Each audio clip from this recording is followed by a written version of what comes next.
There isn't actually an official tagline for this, which maybe says a lot about the movie. But number 27 on the list, it's Licorice Pizza.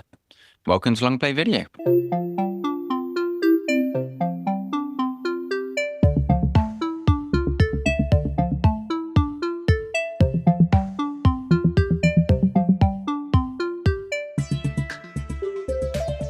Yeah, welcome down into the store on a Saturday night. Everyone has shuffled out, probably going to a piano bar or something, and we're just we're closing up the shop to keep going through my 100 films of all time. Not down, up to number 27, 70 episodes in. Still don't know. Yeah. So number 27, Licorice Pizza. Yes. Now, this will either mean something to you or it will mean absolutely nothing to you. And the look on your face. It says it all.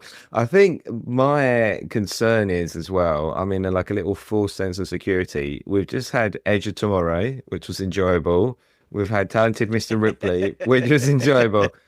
I don't know if we've ever had 3 back-to-back films that have been good on your list. So... Well, this is the top 10 now of ones that you've not seen. I think this means that there's 10 films. There's 27 films left, and this is 10 films. 10 of them I haven't seen. Okay. So what's going to be fun is that the video cover, the DVD cover, is just crazy. So let me just slide that across to you. Wow. Yeah, it's not got much pizza in it, I'd say. This is weird. So is this an old film then? This looks very 70s. No, you know what? In actual fact, this is the newest film on the list. This is 2021. Oh wow, okay. I mean, I guess it must be set in the 70s. It's set in the 70s, yeah. Yeah. Okay. Oh, Sean Penn and Bradley Cooper. Okay. I've never heard of this film at all. So just above the title, there's a written and directed by. Oh yes, yeah, Paul Thomas Anderson. So does that name mean anything to you? Oh, I recognise the name, but then you know what my memory's like. That could mean anything. So Paul Thomas Anderson of Boogie Nights, Magnolia, There Will Be Blood, gotcha. Phantom Thread, fame. So obviously, very, very famous writer and director with all of those films. Very much a movie store director, along with Quentin and obviously myself. But yeah, very much with those films, one of sort of the directors and writers of his generation. I thought, it's interesting just to spend a couple of minutes on him. So if I go through his filmography, so Hard Eight, which you've probably not seen, which is his first movie, which actually, funnily enough, I watched on Saturday. Boogie Nights, Magnolia, Punch Drunk Love, There Will Be Blood, The Master, Inherent Vice, Phantom Thread, and then Licorice Pizza. How many of those have you seen or have you heard of? Oh, I've not seen loads of them. I've seen Boogie Nights, obviously. I think everyone has seen Boogie Nights. Magnolia, I haven't seen Licorice Pizza. Tom Cruise. Magnolia, I've seen Magnolia. I've seen There Will Be Blood. So I've seen a few. Yeah. I guess, I'm trying to think. I mean, those films all are sort of left of center, I guess, is kind of how I describe them. They are just a little bit alternative, I guess. Yeah. So, so interestingly, so this is his effectively sort of most recent one of that. He's got another movie out this year, funnily enough, which the trailer just dropped for with Leonardo in it. The actor rather than the turtle. This is his 2021. And this really, I mean, there's so many comparisons between him and Tarantino. They're both basically worked in video stores and then made movies. And I think it sort of Paul Thomas Anderson, PTA, basically was watching Vertigo and what are good movies, and then Tarantino was watching B movies that no one had ever heard of, and then that's how that's obviously how they've made films kind of in those image, because Paul Thomas Anderson's a fantastic filmmaker. Obviously the visuals and everything else, even if his movies actually aren't that very popular, he's never made 100 million on a movie. His top grossing film was actually There Will Be Blood with 77 million. And this again like didn't make back its money. I didn't hear about this at the box office. 3 Oscar nominations. Best picture, best director, best screenplay. It means he's had 11 Oscar nominations, hasn't won any of them, which is quite I mean, he's only made 9 movies. He's had 11 Oscar nominations for best director, best picture, best screenplay. It's it's a hell of a run, I would say. And this, so it was 20. I just having a look at the year. So it came out in 2021. So I guess that super tough year to bring a film out after COVID. So I can imagine why this sort of slipped through and maybe not many people went to see it. Surprised he brought it out that year. You would have thought they'd maybe have waited, but I guess some people, when you need to see Licorice Pizza, you need to see Licorice Pizza. Maybe he thought it was going to be the movie that brought people back to the cinema. It was either going to be this or Top Gun. I know. I mean, you have to say, obviously, Top Gun was the winner. Is there? I mean, obviously, we don't like spoilers, but is there any licorice or pizza in this? Just to prepare myself. There is not a lot of licorice. There's even less pizza. I don't really know. I don't really know why it's called Licorice Pizza. I want to say that like I've got like an interesting story, or there's an interesting story behind it, or that I've done my research. But just if you call a movie Licorice Pizza, I feel it's asking. You're basically asking people to ask you why it's called that, and I'm just not going to play that game. I'm just we're better than that. We're above that, Paul. We know your game. Random. It's very weird, random name.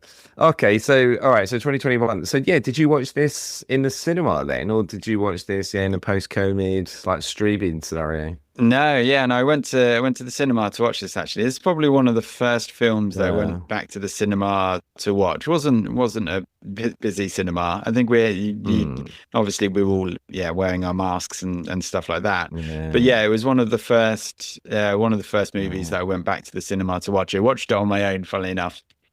My wife didn't come with me.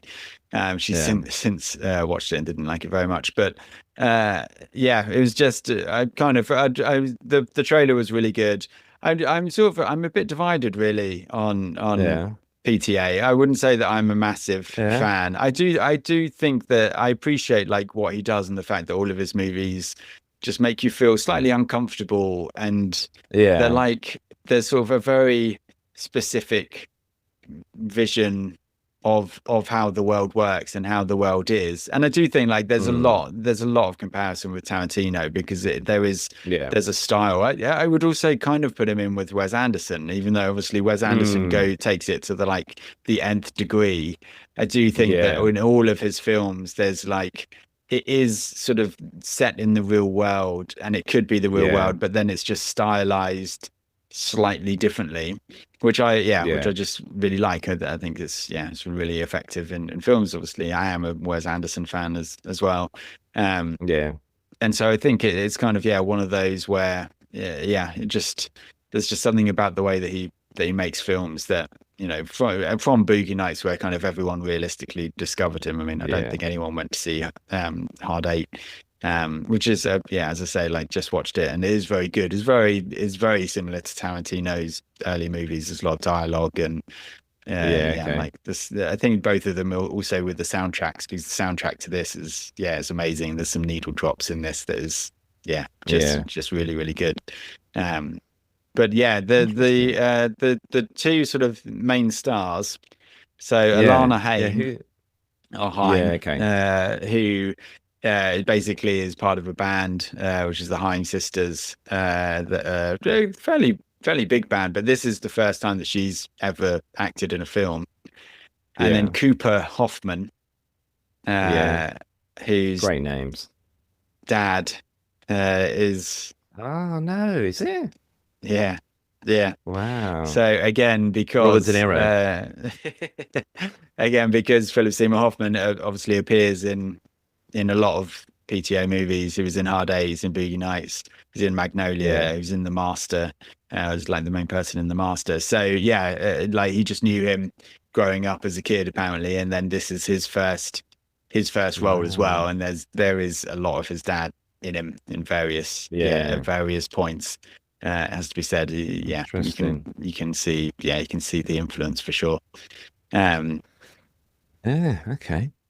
Well, that sounds, and so these two sort of hold it out, but then you've got like the I guess the strength of like Sean Penn and Bradley Cooper sort of behind it, just to keep that. I guess they are sort of mini characters. And Tom Waits as well, and but they are sort of cameos. Bradley Cooper especially. So it is very. It is set in the 70s. It is set in Hollywood. It is slightly peculiar, but also like features people who are, allegedly, real people and how real people were.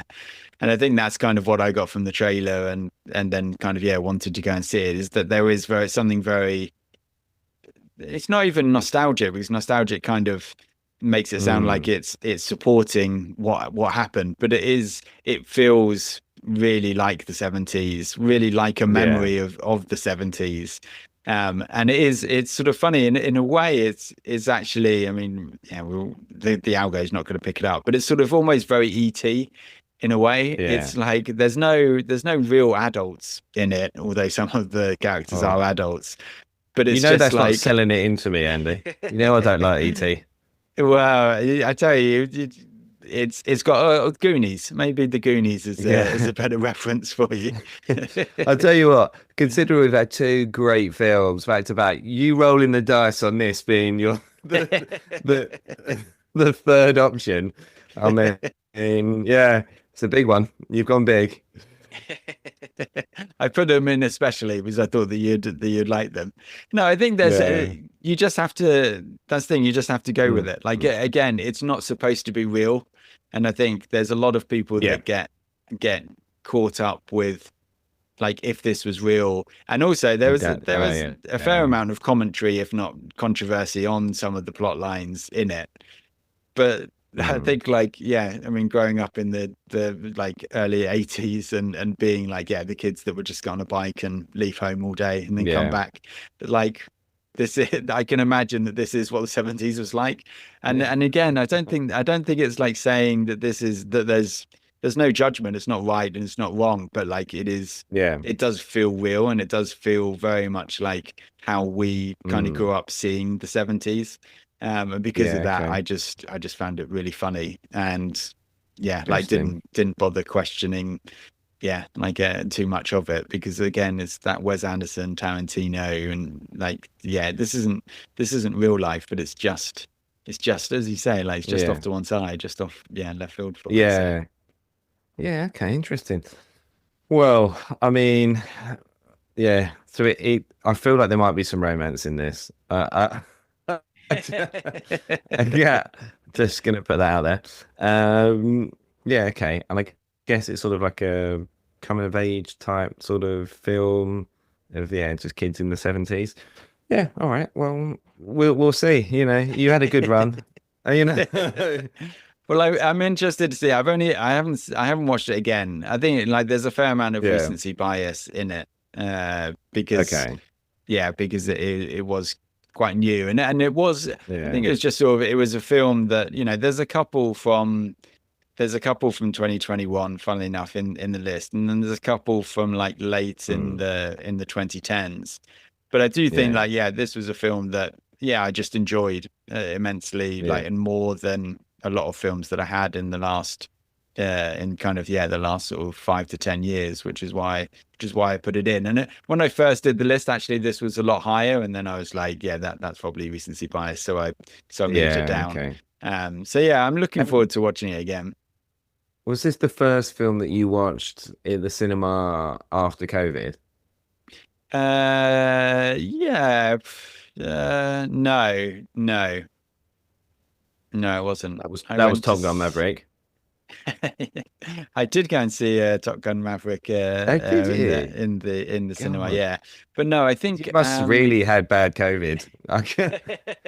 That doesn't sound like you at all. I was no, but I wondering if, went to yeah, see if there was a Marvel one out, oh wasn't there? God, yeah, let's not Do you give them remember any more airwaves. I what don't was know. that? There were Yeah, millions of Marvel I went to films see every that with year. yeah, I went to see that with my nephews, and that was like the first Yeah, time okay. that we'd that we'd been to the cinema. I'll be interested to see once you watch this again now then, because like, was there a bit just there was a lot more feelings involved, you know, because you're out, you know, you're allowed to go out, you're at the Yeah. cinema, and so I wonder if it was almost like going to the cinema for the first time again type scenario. So I wonder if you watching it on the TV will feel different. I'll be interested to Yeah. see what you think. Mm. Yeah, yeah. No, that thing, yeah, definitely, yeah, of its time. And I think like, yeah, Yeah, that for sure is, yeah, yeah, it could well of be, influence. yeah, a reason behind it. Yeah, yeah, for sure. Yeah, it just shows, doesn't it? 'Cause I remember they were saying, like, "Oh, it's going to be the end of the cinema," and it's like it's definitely not. People still, it's an experience. People want to do experiences still, and especially when we were inside for so long, yeah, you definitely still wanted to get out. So I'm glad that they've survived to an extent. Maybe less than they were, but at least cinema is still going, which is good. Yeah, yeah. I mean, Yeah, yeah, a lot less than they were, but yeah. yeah, yeah. Well, I'll eventually, I'm sure Disney and Amazon will start opening up their own cinemas, so it will all come full Yeah, circle. So yeah, we'll be exactly. fine. Yeah. Yeah. It's like streaming, but just on a big screen. Uh, Yeah.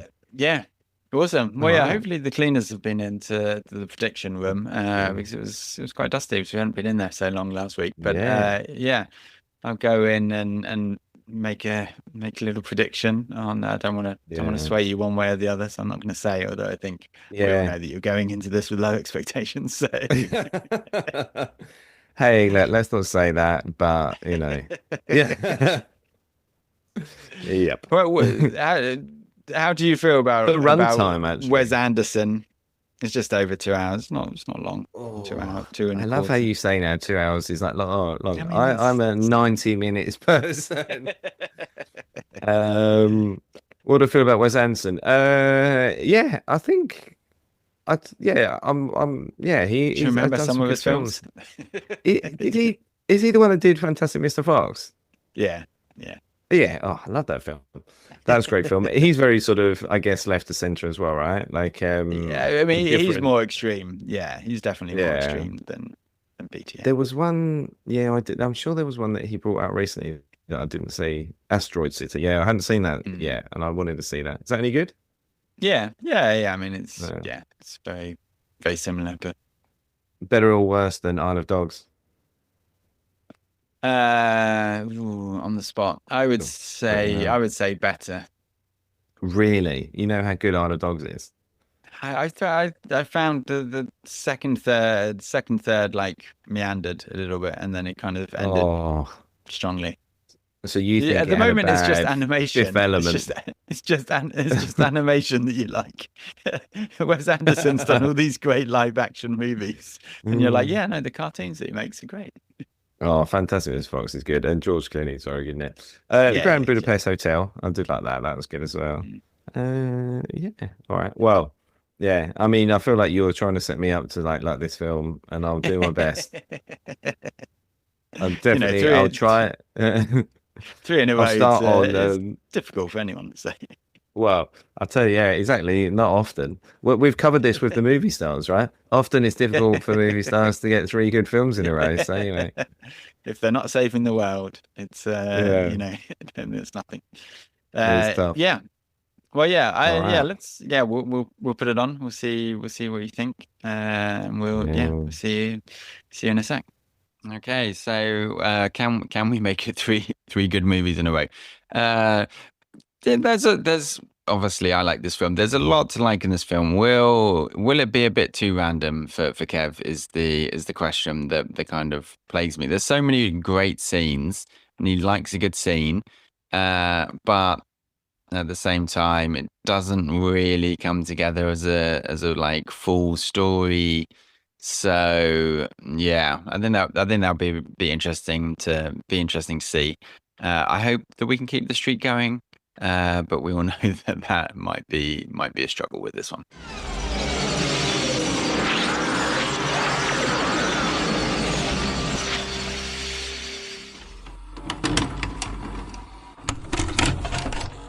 Meandering, I think, is the nicest thing I could say, maybe.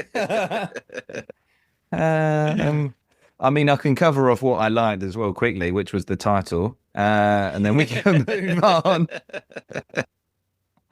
I would have thought that you'd be all over Bradley Cooper. I would have thought that would be all those scenes. Yeah. Even the problem is, I think in the Fifth Element rule, it needs to be at least 30 minutes, and I don't think he's in it enough. But he is gold in there. He's brilliant. He's just such a terrible person. He's brilliant. I could absolutely see why you'd like this film, but it's definitely not my type of film. Yeah. I mean, it's very, very character driven. It's very quirky.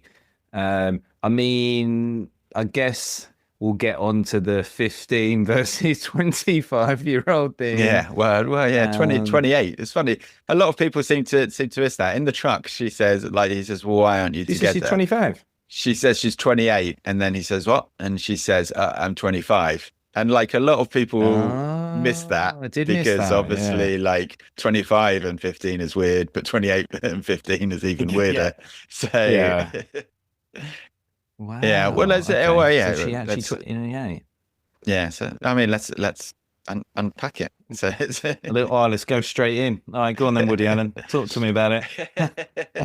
Well, that's the thing. I think like the entire point. I don't think that it's like.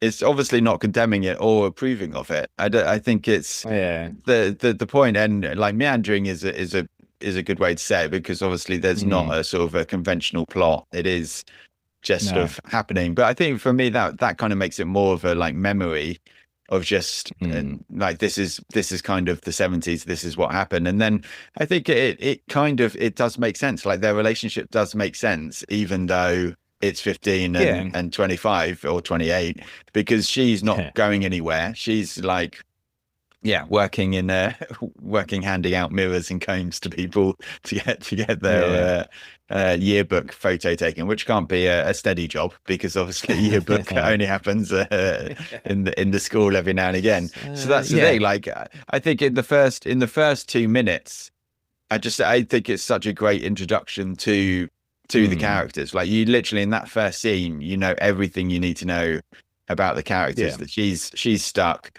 He's obviously very confident. Kind of flirting with her. She likes someone flirting with her. It's kind of, I think it's like implied that she's never had a boyfriend, that she doesn't that she sort of feels stuck. And then this kid is sort of going places and has the confidence, and then when they go for dinner again, like, you can literally see on her face the entire time she has no idea why she went to meet him, and she's just like, what am I doing here? Like, this is just stupid. He's 15. Like, this is just stupid. And I think the chemistry between them is really good from that point of view, because it doesn't make sense, and yet, like, you can absolutely see why it would happen. I think that for me, like, they play it very well for most of the film, where they're just friends and they obviously care for each other, and they can care for each other as friends. But I just think at the end, obviously, that, you know, they're both going their own paths near the end, and then they both kind of really feel like they need to see each other. And I can also still sort of see that, because they're both could be helping each other as friends. But ultimately, if me or you were 25 or 28 and there was a 15-year-old that you were getting on really well with, you still wouldn't kiss them. It just wouldn't happen.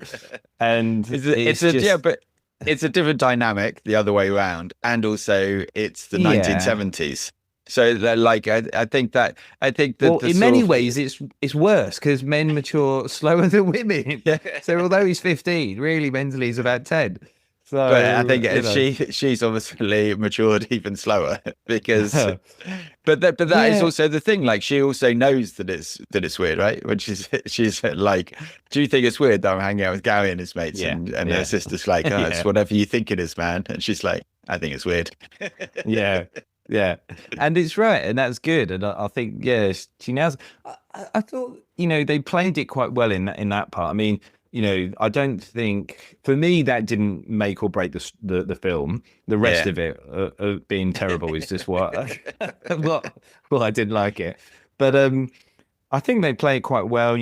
She sort of is seeing other people or hang around with other people. He's hanging around with other people, and they're both more closer-ish to their age. Yeah, and they both get jealous of those people. Which I think is the like when she gets jealous that he hooks up with someone else who's obviously like in his year at school and stuff. It kind of shows her like immaturity and like just how like immature she is because she's upset with him. But like you're like, no, that's like not normal, but like that's obviously what he should be doing. He should be getting together with a 15-year-old girl, someone in his waterbed shop. So there was, I mean, God, I was thinking that when they start the waterbed thing, and obviously the salesman talks to him about it, and he's like, well, this is the revolution. No one's going to be using normal beds anymore. And you just think, God, probably people did actually think that. Yeah. And I wonder, I guess it's just horrifically noisy and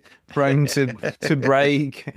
And you're just like, maybe this isn't that good. Just really uncomfortable. Surely, like, I've never slept in a waterbed. I don't know why. No. I don't think anyone. I'm sure people will comment and make comments that maybe we're old enough to have been in the 70s on a waterbed. But I think like that's the thing. It is almost it's a more realistic Wes Anderson movie. That it's kind of funny that when you have like Wes Anderson movies, people aren't like, oh, that would never happen. And you're like, well, no, because it isn't. It sort of isn't real life, but it is real life. And then, but like, because it's just such a well shot movie. Like I think if you didn't know anything about this and you sort of found it on TV, you would think that it was a film from the 70s that you just never heard of. Because it does look big budget. The lighting and just the shots all the way through are amazing. And I think it captures that 70s feel really well. Do you think so from a cinematographer, like as a film connoisseur, do you think that you like the film from that point of view? Because do you think the story's actually good? Well, I think it's just the characters that sell it for you. Yeah, I think the story feels much more like episodic now. It's almost like a sketch show. I still find it just hysterically funny. Like there's like 3 or 4 scenes that they're so ridiculous, or they're so well done and they're so well put together. And obviously, like part of the background is like he knows someone that a lot of these things have happened to them. Like one of his friends who said to him like, oh, did I ever tell you about the time that I was arrested for murder? And like funnily enough, I think it is Hanks, the Tom Hanks producer partner, like a lot of he was a child star, and he's like a lot of the things that sort of happened did actually happen to him, like meeting famous people and stuff like that. So it feels like it's lots of memories that don't necessarily like all stitched together very well. And there's not like a conventional plot of like, and then this happens because that happens and this happens. And here's almost the tension that gets relieved. It's like, Bradley Cooper obviously is awesome. I also think the whole Sean Penn thing is just really, really good as well, because just that like pretentiousness. So chaotic. Like, just when he's talking to her and she's just like, are these lines or is this real life? Like, and obviously that's sort of playing a bit into the Sean Penn, sort of persona as well at one time, like super serious actor and stuff. So, but like that almost sort of, doesn't have a through line and is never talked about again. So I do get it. And it is like, almost sort of episodes and very much that there are scenes that he's put together that like add up, but they are, I mean, yeah, I wouldn't call myself a cinephile, but like they are just shot so well. They do look, it does look amazing. The lighting and just the way that kind of everything comes together. Like he is just one, he is just like one of the directors of our generation. Like there's no doubting that when he puts these things together, and he does a lot of the cinematography himself, which is a bit crazy if you're a director. So like there's no doubt that he will that he is a director that will be watched, you know, for decades into the future. And in court cases. This is it's I mean it's funny how it's funny, like I don't know, it's a lot of people get. Have you got something to tell us? I don't think it's a disclaimer. I don't think the film is about that moral question. Like it's just I don't think it does really come up much. It's so interesting that like obviously that's all that anyone wants to talk about in like the podcast and the articles and stuff like that. But I don't think like the film isn't about that. I don't think it's almost you can't say a that shame. I was gonna say it's almost a shame you know their ages, because actually if you didn't know their ages, like if it wasn't a point, is actually, I mean, like I said, I don't think that really, for me, that isn't what made or break this film. I thought, oh, well, this is ridiculous. It was just I just found it a bit boring. But I think if you didn't know their ages, I don't think it really makes much difference to me, because it's only at the end really where they do kiss. I mean, throughout the rest of the film, they always just mention, no, she's not my girlfriend, no, he's not my boyfriend, we're just friends. Like the whole film they say that, so I don't feel like it's really actually an issue. But yeah, it is sort of more like a collection of scenes, so I don't know. I mean, I must say, as you said, the Sean Penn bit, that, I mean, I wrote down like the flame jump. I'm like, at what point in your life do you sit to yourself and say, I've got too much money? Like when you go to a golf course, exactly, that golf course is ruined. And you do a jump over a bunker while drunk on a motorbike. I mean, is that when you know you've got too much money? Why isn't that Hollywood? Isn't that like, you know, the people that star in the films can just do whatever they want, and everyone wants to be an actor, and so the people who can get you into films are basically like the golden ticket, and no one would have questioned them back in the 70s, because it was such a like studio sort of system, and so you had to know someone, and it was all closed. Obviously now you can kind of do it yourself, and just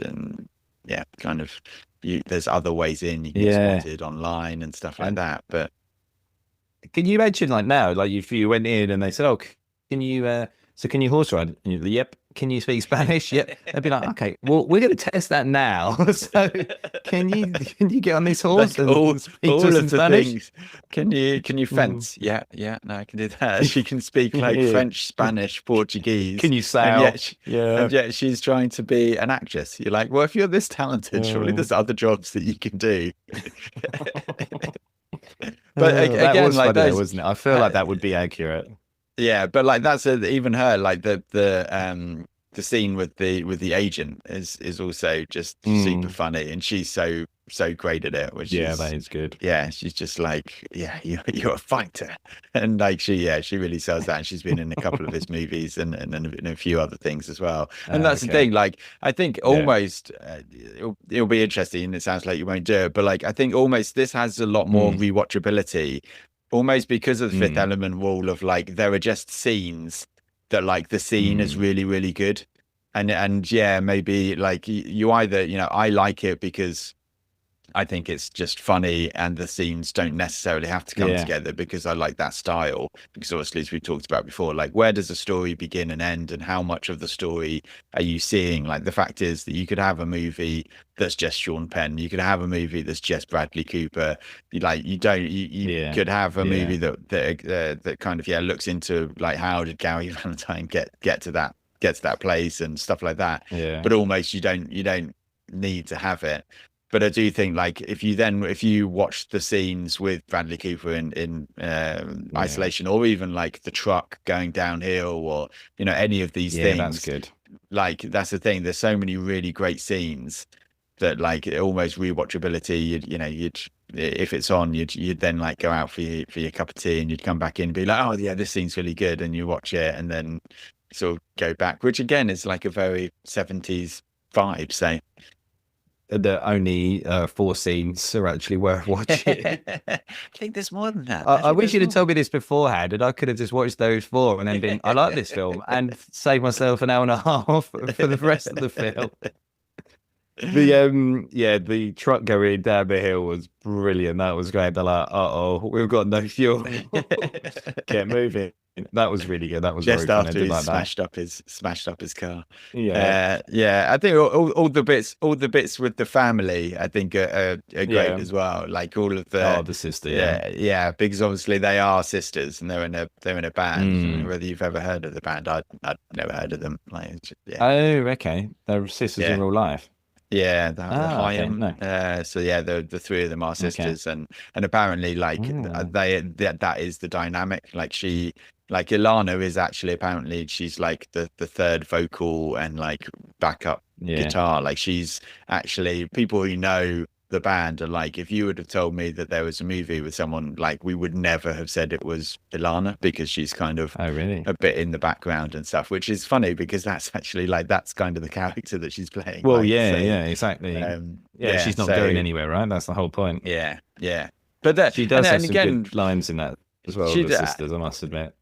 Yeah, and it is a film about Ilana, and I think that I like that as well. Like it is her movie, like the point of view, and it is about her kind of growing up and like realizing like that she was stuck, and like her almost her coming of age at 25 rather than anything else. But I think she's super good in it, and it is from her point of view, which I think. It just makes it super interesting. Was there anything new that you noticed this time round compared to? I guess it's 2021, right? So you'd only seen it once or twice? I hadn't watched it again. I think just kind of just how much of a scumbag all of the adults are, like that are in her life, and that's why it kind of does make more sense about Gary, because in a way he's innocent, like he's.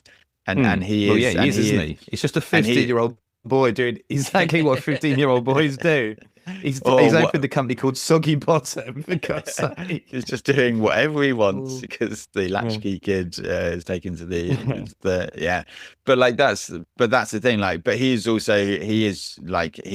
changing and maturing, whereas all of the adults that are in Ilana's life, like just aren't. They're all scumbags and like none of the adults are actually like decent human beings, which I think is sort of making more of a point about, again, like, okay, well, this is why she would like fall into the orbit of him, and just kind of that like go-getting like positivity and stuff, and they make much more of a point of that than I sort of picked up on the first time. Yeah, I mean, I think you can definitely see it, can you? If you got into the realm of, on like the sphere of a famous person, even if they were young, I mean, it would be hard not to get wrapped up and go, oh, okay, going around to all these fancy places, everyone knows your name when you enter. It would be super cool, especially if you'd come from, it seems like she'd come from a very small town, not really much going on and anything. So you'd be like, I could see the appeal for sure. But yeah, and you're right. Obviously, the people around are not necessarily great, and I guess if they're all from that sort of town, they're kind of just used to it and happy to just sort of plod along and not looking for anything else. Whereas obviously she wants, to expand and to do things and move forward. No, I do. Yeah, I do just really like it as well. Like even at the end, obviously with the counselor, and just again like that. It's one scene that then sort of brings up obviously how difficult it would have been to be gay in the 70s, and like the fact that you couldn't be public about it, and that you had a lot to lose. But then the scene when she walks the boyfriend home, and like they have a chat, and then she just gives him a hug, and it just really moves him. Again, it's just such a sweet, it's such a well shot scene, and I think that's the thing. It's like, okay, you're going to walk this guy back, and he's upset, and you're going to see sort of a mirror. Like, why aren't you with Gary? Like, when was the last time you see him? But then you're going to just reach out and connect with him and give him a hug, is like the idea of the scene, and then they execute it just so well. So like I think the guy just does it really well, because he kind of catches in his throat almost like a bit of a cry as she does it, and he's just like, oh, you're such a sweet girl, and like you can tell that it just really like moves him. And so again, like, it's just an idea for a scene. It doesn't, like, you kind of, you're literally 95% through the film, so you're like, but where's this coming from? Like, where's the payoff, or where's the plot? Like, why is he in it? That could be a whole different story. Like, you could also have the person going for mayor, and how that all impacts him. Who is the guy that's following him? It's never explained. But that, which, I don't know, for me, that kind of makes it almost more like real life, right? Because you don't get everything explained in real life. We don't want real life, Andy. We want explosions. We want Jason Statham, and we want one-liners. I've had enough of real life. we might have come to the fundamental difference between season 1 and season 2. Get ready for explosions from the people that brought you Long Play Video. High octane. So I think the only thing that is missing for me is like the passage of time. Like, it's not made clear from the moment they meet to kind of the end of the film how long they've spent together.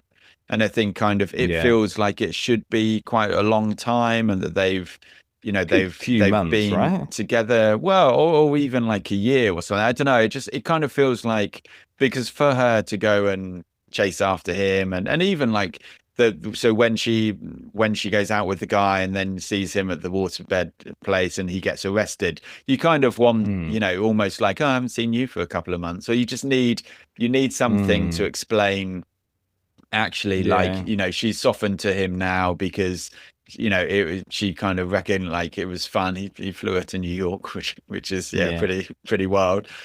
And then then they haven't seen each other. So I think like that's, for me, like that, and maybe that would kind of bring it all together just a little bit more, is if you actually had a sense of how long almost between each of the scenes has happened, because I think that kind of helps you kind of place it more in a kind of narrative saying.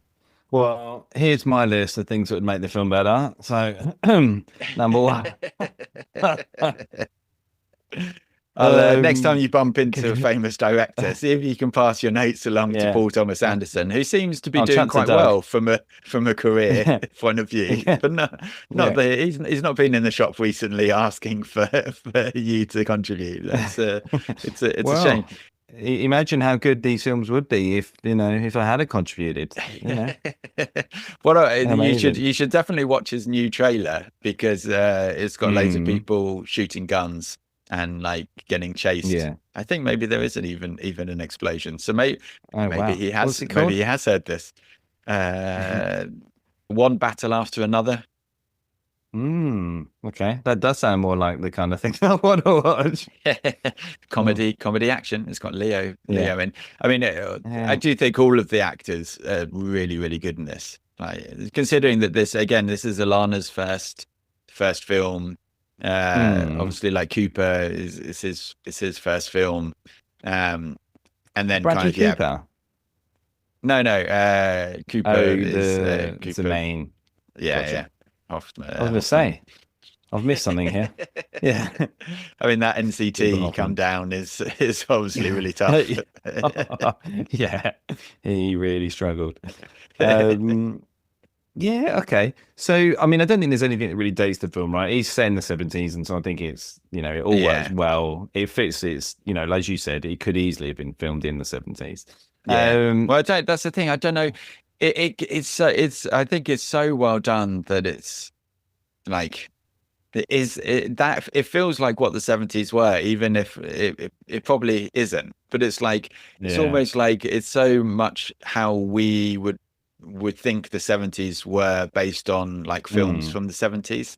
Like way more, obviously, like the direct comparison is going to be Once Upon a Time in Hollywood, right? And I don't know, that is set in the 70s, but doesn't feel like a 70s film. Like, I don't know, it feels very much like a modern film that's just set in the 70s. Whereas I do just this does, just feels, it feels really legit. And that might be completely wrong because obviously I wasn't in the 70s, but like this really feels like this is what the 70s were. And I do think that is really, really well done.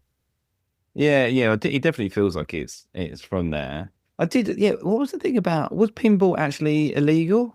I mean, I was like, is this real? Yeah. Wow, that was mad. God, like, coming back. You think about what's on now.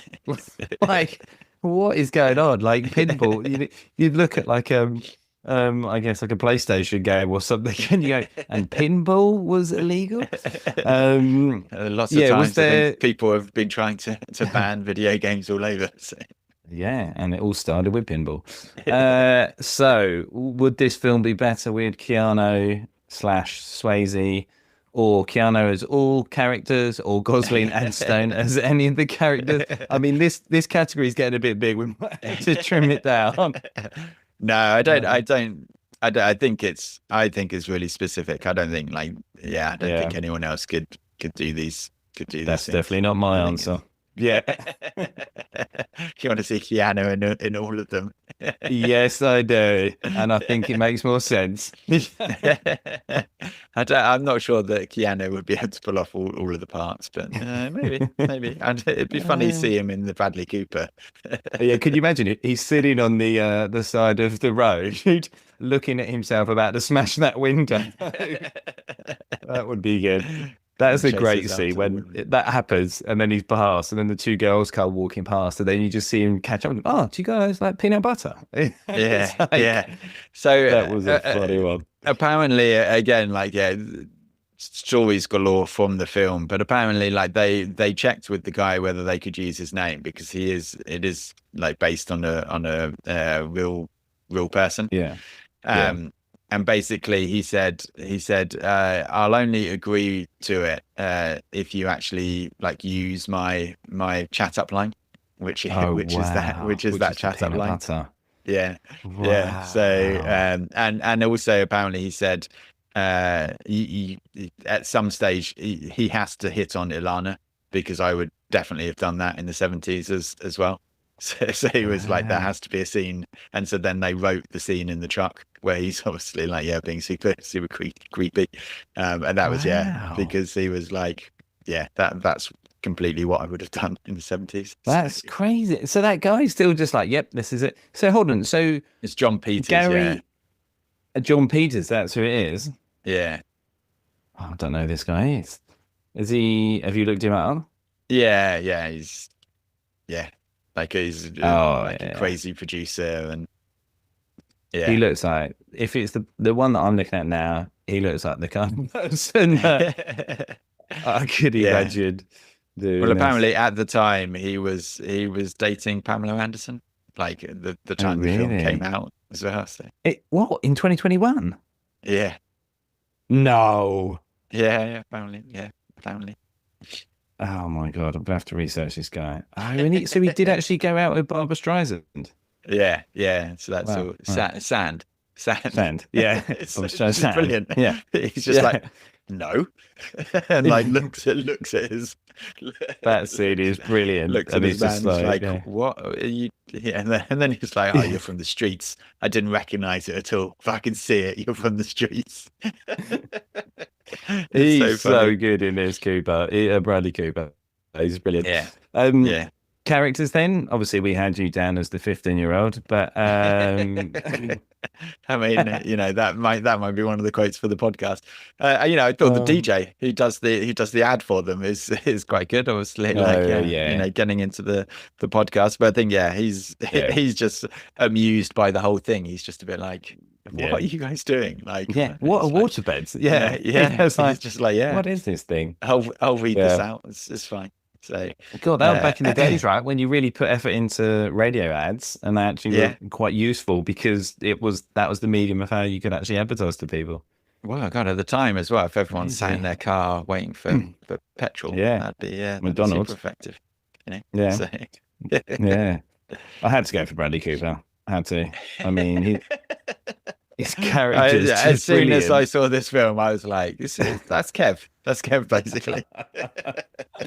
I'm gonna have to start using that peanut butter line. Wearing that all white suit. It's it's a look.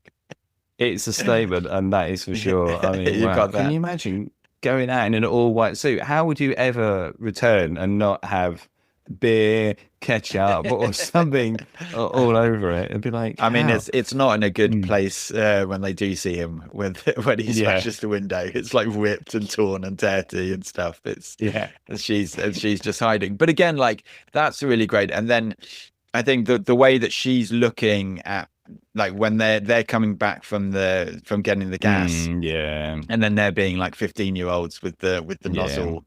Like, and she's sat there and like looking at that. And again, you can see that she just has, there's no dialogue, but it's so well done where you can just see she's like, this is stupid. Like, I need to grow up. This is just ridiculous. Like, what am I doing with my life? Yeah. And I think that's the thing. And then she like, sees someone older than her smash a window. She's like, oh, maybe actually I'm all right. Exactly. Yeah. That's the thing. But then that's the thing. She's like, well, maybe there are good people out there, and that's when she calls the guy to then go and work for the counsellor. But again, like, that view, like, that view of Gary and his friends is from her viewpoint, and it's her story, and it's like they're just being 15-year-olds, and like that's what 15-year-olds do. But she, like, the view of them is from her. Just being like, I could have nearly died in that truck. Like, that was just, and like one of those things where I think we all have, where you look back and you're like, why did I, like, that was stupidly dangerous. I should never have done that. And that's the thing. I think, it's just, it's so well done that, like, that takes me back to us walking through Seattle, trying to find some alcohol to go to a party that we'd only met the person twice before in the hotel.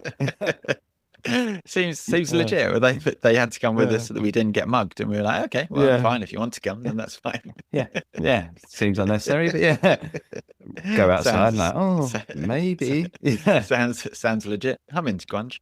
Exactly. But that's the thing. Like, just so well done. Most of us, Sam, that was fine. And this is how that memory would look if we put it on film. So exactly. I was fit. No, anyway. Any good lines? I think there's there's just tons of good lines. I like some of the smaller ones, like when at the beginning when she's saying, what else has he been into, and he says, I want you to have dinner with me, not my work. And she just looks at him. She's like, "You're 15. Like, you're 15. What 15-year-old says that?" And I think that's great. When they chase the guy out after the Friday dinner, and she's just like, he was maybe going to be my boyfriend. It's just such a funny line where you're just like, maybe going to. He's such a like, and the fact that he just couldn't resist and had to say that he's an atheist and explain why at someone's dinner. You're just like, what? Like, you're such a good old lad. Yeah. God, I forgot that happened so early in the film. I completely forgot that he's in it. And then when like after that as well, when her sister says, "You've got to stop fighting with everyone." all of the time. She's like, Michelle. F off, Danielle. I just think that was funny. Great. With Sean Penn, like, everything Sean Penn says, I think is funny. I'll tell you intimacies I've never told anybody, but don't ask me about Kuala Lumpur. It's just that's exactly what I had down. I'd love to say that, and it just gets left there at some stage. But that's the thing, and then she says these lines, or is this real life? Like, because that's the thing, it does just seem like he's reading a script.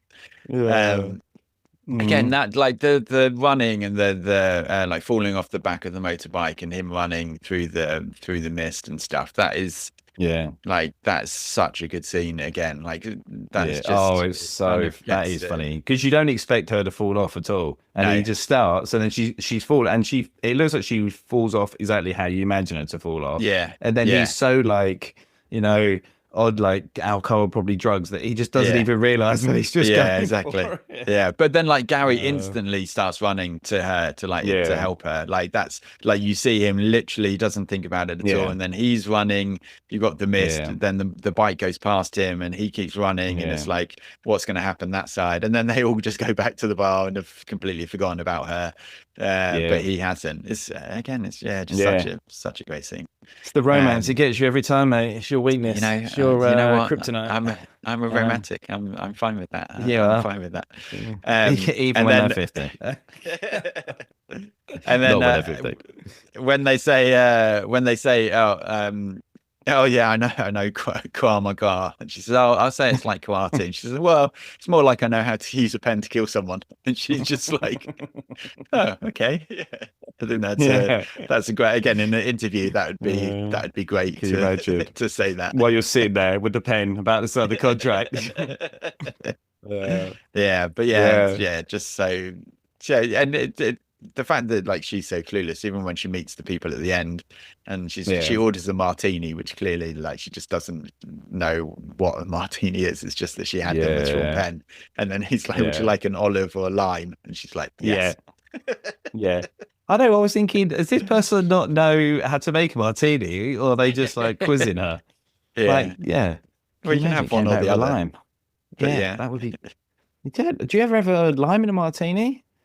It's always an olive, isn't it? A bit of citrus on it. Yeah. Martinis are just ridiculous drinks. It's alcohol that's watered down by other alcohol. Martinis are a ridiculous drink. So it's your kind of drink, mate. I've only ever jumped a motorbike over a fire on the golf course once after being out of martinis. I never do it again. And I remember that day well. Did you have any lines to describe the pod? Oh, sorry. I mean, more?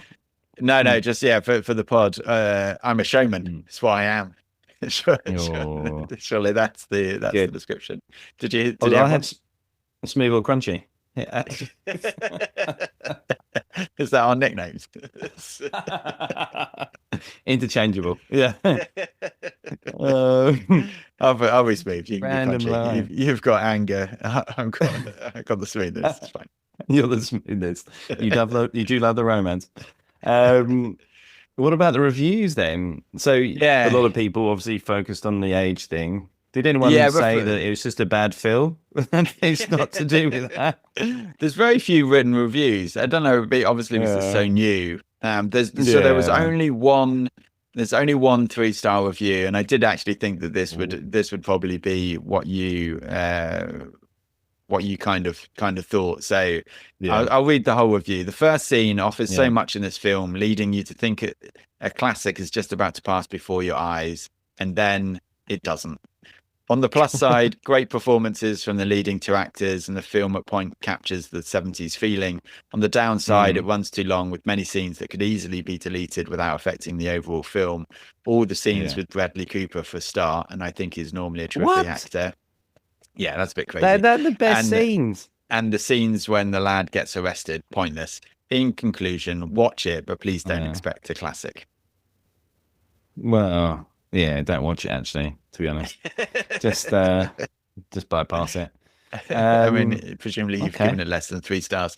What would you have for the double feature? What would you take this out of your mind afterwards? Well, I think I went more down the route of watching this and then watch how it should be done properly, which was The Graduate. So, be like, this is how it should be done. If you're going to try and cover that off, this is how to work it. That's what I would have gone with. This is. I don't think this is going to be controversial. This is way better shot than The Graduate. Oh, huge controversy. I don't know if we're going to come back from this. I'm not sure The Graduate fans are going to come at me on X. I think I'm going to get a stiffly worded letter delivered to the shop. Most of them. Exactly. None of them are actually going to be on X. Yeah, that'll be sent out by pigeon. Never hear people talk about The Graduate these days. But okay. No. probably maybe for reasons, but yeah. What did you go for? It's consenting adult. I actually thought Royal Tenenbaums. Just again, it's just that sort of slightly surreal where you see like an entire world be built, but like it's a very specific world. So I thought, that'd be a fun one. And it's also random, right? Random scenes sort of pulled together. Exactly, yeah. Just it's what I like. What did you go for? What did you think the algo was going to have then? Well, I went for Almost Famous, which I think is very similar to this, but I would say that's probably better. Dazed and Confused. It's got more of a storyline. It has, it's more of a thread, isn't it, through all of it? Yeah. There's a difference between Cameron Crowe and PTA for sure. And Adventureland. That was my other one. That also sort of meanders, so I thought that was quite a similar one. Yeah. So the algo had Almost Famous. That was the first one. Had Garden State. Have you ever seen Garden State? Kevin Spacey, is that? No, it's Natalie Portman and Zach Braff. It's Zach Braff's first film. Guy from Scrubs. Yeah, no, I haven't seen that. I know. Yeah, it's funny. I like that. It's one of my it's one of my low key favorites. Remove that from my list of films to watch. You won't like it. No, you definitely won't like it. No. Again, like quite quirky and stuff. And then it's got Royal Tenenbaums, it's got Rushmore, it's got 500 Days of Summer, which I think with a squint you can kind of do. And then it's got You've Got Mail, and I was just like, what? What? You were there, and then you've got Mail. Yeah. That's just wow. That's just sometimes just don't overplay your hand, right? Just go with 3 and you'd have been there. Yeah. So definitely not You've Got Mail. So I think you can get the points. For crushing it at the moment. I'm on a run of all runs. I just don't think they're going to be able to recover. But AI is getting better every day. So you never know. You never know. So it's number 27. Did you like it enough to move it up? Or was it going to do us all a favor and remove it from the list? No, I still did actually really like it. It makes me laugh a lot, and I do. I like this type of narrative. I think that's fair to say. I think that the actor's really, really good in it, and it's over the top in some ways, and then it's understated in others. But I think again, I do think it is something that I was not worried, but I was interested how the rewatch would go. But actually, because it is just the scenes, I think it is like a film that you can just watch the scenes on YouTube, or you can watch the movie again, and probably at some stage I'll go back and watch it. So number 27 is actually Taken with the Lunchbox. Nice. Which better film. Yeah, I would say that I prefer the Lunchbox to this film. So I'm going to move it just down 1 to 28. But still, still high. That's fine. This is the type of movie that I like, because it doesn't necessarily. It is an Andy movie. We haven't had one for a while, have we? So it's good that it's made a resurgence. I think it's so weird that just no one went to see this movie, really. Like, it just didn't. You're making it sound more like an Andy movie than that seems completely plausible. I'm like, that's part of the appeal. No one goes to watch Andy movies. And 2021 now would have been so difficult. I mean, it was hard. I mean, I think I can only remember of Top Gun Maverick. That's like the only film that came out, wasn't it?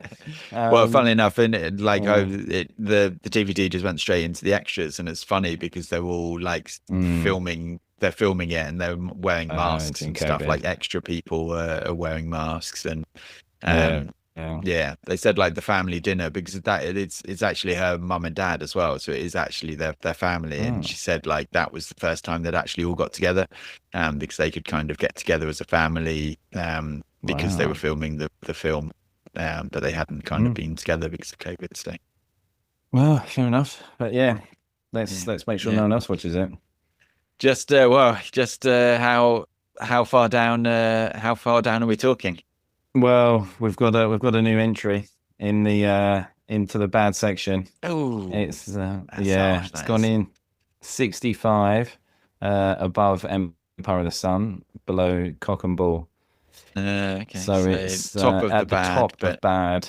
Yeah. Yeah. Wow. Yeah, I don't think anything will ever get quite as close to The Visitor. I don't think there's anything that's going to really get near that. That and Once are just two of the worst things I've ever seen happen in the entire time I've been on this planet. So we've got 9 more films that you haven't seen. So never say still never. A chance. Yeah. If anything, Sean Connery's taught us. Wow. Okay. Well, yeah. I think that's fair enough. Yeah. Didn't think that you were gonna like. Not my type of film. I should have just sent you the clips on YouTube, and you would have just watched. You should have done, Cooper, and I'd have loved it. That would be funny. Cool. Well, yeah, we onwards and upwards. So yeah, going into next week. The quote from the film is, "Like most things, I am nothing." Deep. Way deep. Yeah. Thanks to Tom Miller for the theme song. I think we're gonna go and see where we can buy a pinball machine for the shop now, and we'll see you next week.